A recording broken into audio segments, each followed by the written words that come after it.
أعوذ بالله من الشيطان الرجيم بسم الله الرحمن الرحيم وعلم آدم الأسماء كلها ثم عرضهم على الملائكة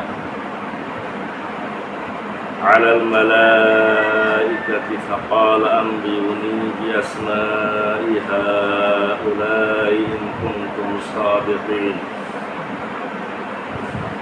قالوا سبحانك لا علم لنا إلا ما علمتنا إنك أنت العليم الحكيم قال يا آدم أنبئهم بأسمائهم فلما أنبأهم بأسمائهم قال ألم أقل لكم إني أعلم غيب السماوات والأرض وأعلم ما تبدون وما كنتم تكتمون وإذ قلنا للملائكة اسجدوا لآدم فسجدوا إلا إبليس أبى واستكبر وكان من الكافرين فقلنا يا آدم اسكن أنت وزوجك الجنة وكلا منها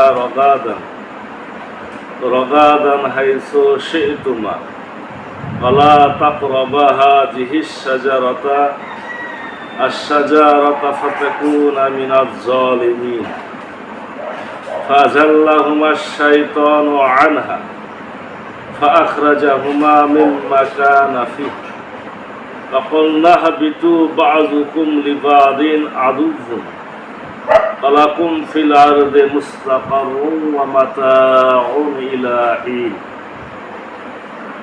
আল্লাহ বলেন, অতঃপর তিনি আদমকে সব কিছুর নাম শিখালেন। তারপর সেগুলো ফেরেশতাদের নিকট উপস্থাপন করলেন। অতঃপর বললেন, তোমরা আমাকে এগুলোর নাম বলো যদি সত্যবাদী হয়ে থাকো। তারা বলল, পুত পবিত্র নির্ভুল আপনার মহান সত্তা, আপনি আমাদের যা শিখিয়েছেন তা ছাড়া আমাদের আর কোনো জ্ঞান নেই। নিশ্চয় আপনি মহাজ্ঞানী ও মহাপ্রজ্ঞাবান। তিনি বললেন, হে আদম, তুমি তাদের এগুলোর নাম বলে দাও। যখন সে আদম তাদেরকে সেসবের নাম বলে দিল, তখন তিনি বললেন, আমি কি তোমাদের বলিনি যে আকাশসমূহ পৃথিবীর অদৃশ্য বিষয় আমি জানি, এবং যা কিছু তোমরা প্রকাশ করো আর যা কিছু গোপন করো তাও আমি জানি। আর যখন আমরা ফেরেশতাদের বললাম, তোমরা আদমকে সেজদা করো, তখন ইবলিস ছাড়া সবাই সেজদা করল। সে অহংকার সহকারে অস্বীকার করল এবং এর ফলস্বরূপ সে কাফেরদের অন্তর্ভুক্ত হয়ে গেল। আর আমরা বললাম, হে আদম, তুমিও তোমার স্ত্রী জান্নাতে বসবাস করো এবং সেখানে যা তোমাদের মন চায় তা তৃপ্তি সহকারে খাও, তবে এই গাছটির কাছে যেও না, তাহলে তোমরা জালেমদের অন্তর্ভুক্ত হয়ে যাবে। অতঃপর শয়তান তাদের উভয়কে সরিয়ে দিল এবং তারা যেখানে অবস্থান করছিল সেখান থেকে তাদেরকে বের করে দিল। আর আমরা বললাম, তোমরা নেমে যাও, তোমরা একে অপরের শত্রু, আর পৃথিবীতে একটি নির্দিষ্ট সময় পর্যন্ত তোমাদের জন্য রয়েছে আবাস ও ভোগের সামগ্রী। সূরা আল বাকারা 31 থেকে 36 নম্বর আয়াত। এখানে রব্বুল আলামিন বিখ্যাত সেই আমাদের পিতা আদম আলাইহিস সালামের জান্নাতে অবস্থান এবং জান্নাত থেকে শয়তানের প্ররোচনায় জান্নাতে কিছু ভুল করা এবং এর পরবর্তীতে দুনিয়াতে নেমে যাওয়া, এই বিষয়টা আলোচনা করা হয়েছে। প্রথমে রব্বুল আলামিন বলছেন যে আমি আল্লাহ আদমকে দুনিয়ার সব কিছুর নাম শিখালেন। মানে ফেরেশতারা তো জান্নাতে থাকে, তাদের নিজস্ব কাজ করে, তাদের কাজ তারা বুঝে। দুনিয়ার বিষয়ে তাদের তো জ্ঞান নেই। আর আল্লাহ দুনিয়ার খেলাফত যেহেতু মানুষকে দেবেন, এজন্য আদমকে দুনিয়ার যত জিনিস আছে নাম শেখানো বলতে কোনটার কি কাজ, কি দিয়ে কি হবে, এরকম প্রত্যেকটা বিষয় রব্বুল আলামিন আদমকে শিখিয়েছেন। শেখানোর পরে ফেরেশতাদেরকে ডেকে তাদের সামনে আল্লাহ বললেন যে হে আদম, এগুলো এখন এদের সামনে বলো। তখন আদম আলাইহিস সালামকে যা যা প্রশ্ন করে আদম জবাব দেয়, আর ফেরেশতারা তখন আশ্চর্য হয়। আল্লাহ তখন বললেন যে দেখো, এই মানে আমার আদমের পরিচয় আল্লাহ প্রকাশ করলেন। তখন ফেরেশতারা যেটা বললো, কলু, তারা বললো সুবহানাকা, তোমারই পবিত্রতা, হে রব্বুল আলামিন, আপনি মহান সত্তা, আর আপনি আমাদের যা শিখিয়েছেন এছাড়া তো আমাদের কোনো জ্ঞান নাই। নিশ্চয় আপনি মহাজ্ঞানী, মহাপ্রজ্ঞাবান, আপনি যা করবেন সেটাই সঠিক, আমাদের এ সকল বিষয়ে কোনো জ্ঞান নাই, আর আপনি আমাদের যতটুকু শিখান তার বাইরে তো আমরা জানি না, অতএব আপনার সিদ্ধান্তই হবে সর্বোচ্চ। রব্বুল আলামিন এরপর যেটা বললেন, হে আদম, তুমি এগুলোর নাম বলে দাও। যখন আদম তাদেরকে সেসবের নাম বলে দিল, তখন তিনি বললেন, আমি কি তোমাদের বলিনি যে আকাশসমূহ পৃথিবীর অদৃশ্য বিষয় আমি জানি, এবং যা কিছু তোমরা প্রকাশ করো আর যা কিছু গোপন করো তাও আমি জানি। এবার রব্বুল আলামিন তাদেরকে নিজেই জবাব দিলেন যে দেখো, আদম যে জবাবগুলো দিয়ে দিল, আমি কি তোমাদের বলিনি যে আসমান জমিন যা কিছু আছে এগুলার জ্ঞান শুধু আমার কাছেই আছে।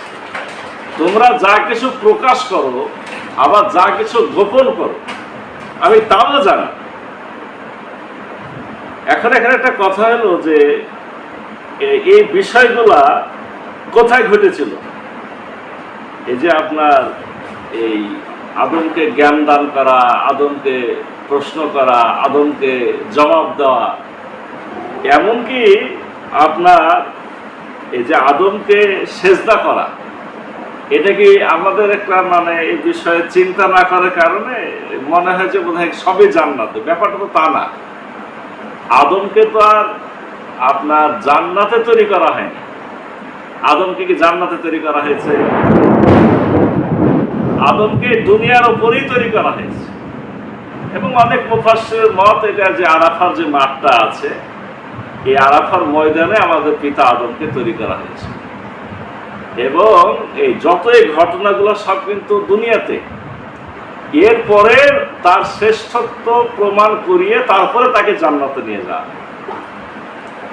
এখানে এই যে সেজদার কথা, এই ফেরেশতারা যে সেজদা করলো সেই বিষয়টা বলা হয় যে এটাও সেই আপনার এতেই, এ দুনিয়াতে।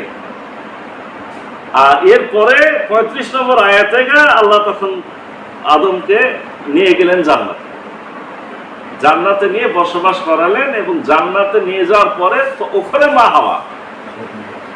মা হাওয়া কিন্তু জন্ম আবার জান্নাতে, মা হাওয়া জন্ম দুনিয়াতে। এই যে রব্বুল আলামিন তারপরে বলছেন, আমরা ফেরেশতাদের বললাম তোমরা আদমকে সেজদা করো, তখন ইবলিস ছাড়া সবাই সেজদা করবে। এই সেজদার বিষয়ে একটু আমাদের বোঝা দরকার যে আসলে সেজদা যখনই বলা হয় তখন এক একজনে এক এক আলোচনা করে। যেমন ভালো মানুষও চিন্তায় পড়ে যায় যে সেজদা করা তো আল্লাহ ছাড়া কাউকে ঠিক না, সেজদা শুধু আল্লাহই প্রাপ্য। তাহলে আদমকে কেন ফেরেশতারা সেজদা করবে? তো এটা নিয়ে যারা এটার বিপক্ষে যে না সেজদা আল্লাহ ছাড়া কাউকে করাই যাবে না, তাদের মতামত হলো যে এই আয়াতে যে শব্দটা ব্যবহার করা হয়েছে, ওয়াইজ কুলনা লিল মালাইকাতি ইসজুদু লি আদামা, আদমের জন্য সেজদা করো, আদমের জন্য সেজদা করো। তার মানে কি? আদমের জন্য সেজদা করো বলতে আদম এখন আল্লাহকে সেজদা করবে, তোমরা তাদের সাথে সেজদা করো। এটা একটা ব্যাখ্যা।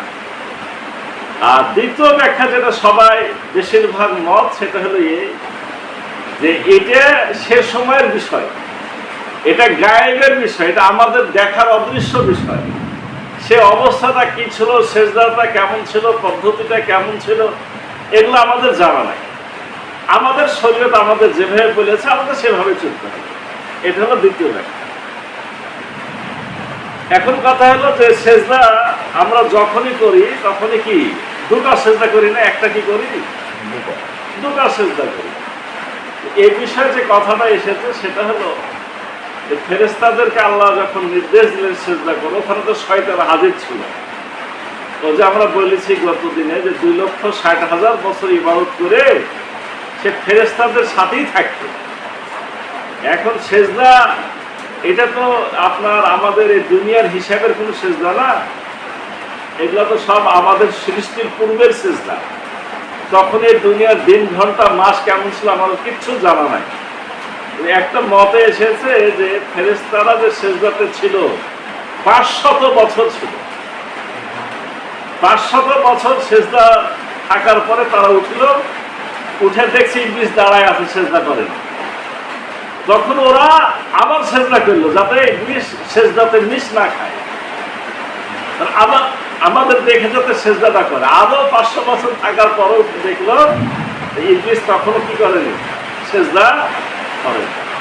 এই যে অহংকার করলো, আল্লাহ বলছেন সে অহংকার সহকারে অস্বীকার করলো এবং সে কাফেরদের অন্তর্ভুক্ত হয়ে গেল।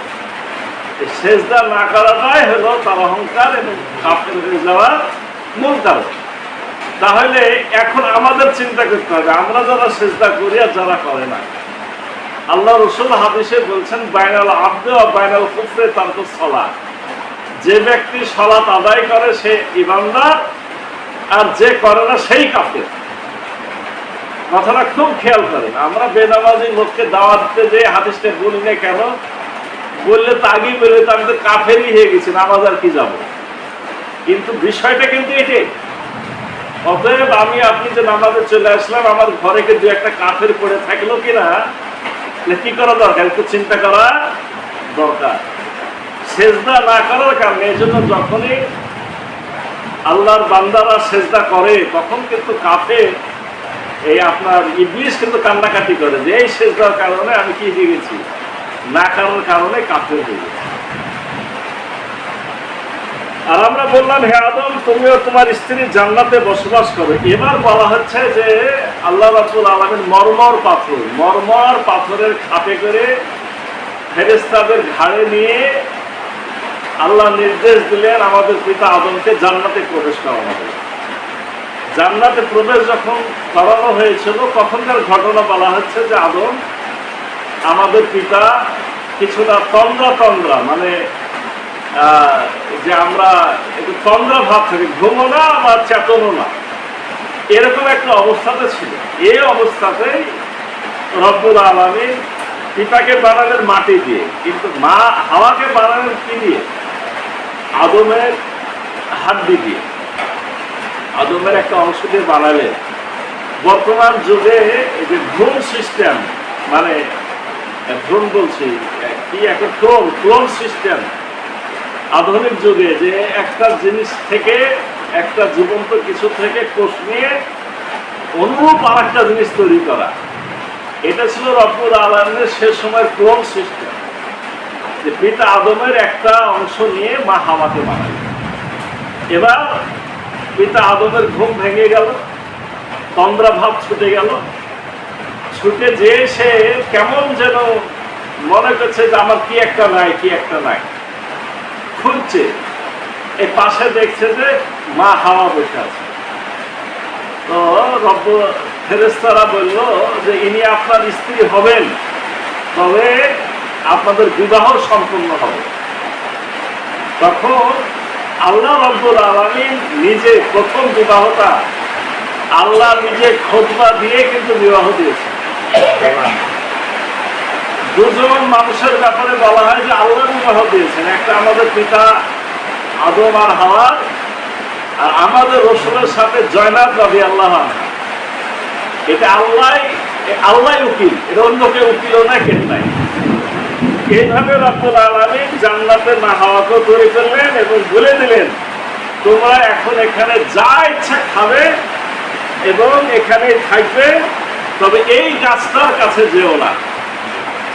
আমাদের দেশে প্রচলিত কি গাছটার নাম কি, গন্ধম না কি যেন একটা বলা হয়। আমি তাফসিরে এই নাম কোথাও পেলাম না। না, এখানে পাওয়া গেছে আঙ্গুর, আঞ্জির, এরকম 2-3টা নাম, যেখানে গন্ধম বলে কিছু। এগুলো সব কোথা থেকে এসেছে আমরা বলতে পারবো না।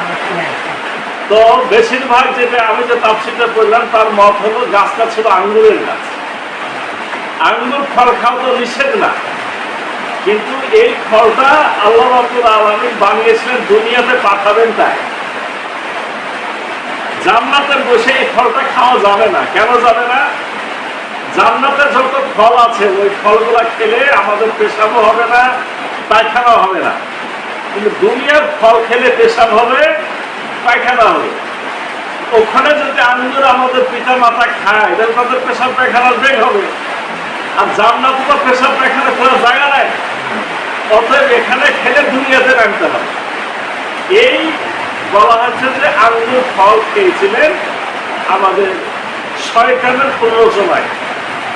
শয়তান আল্লাহর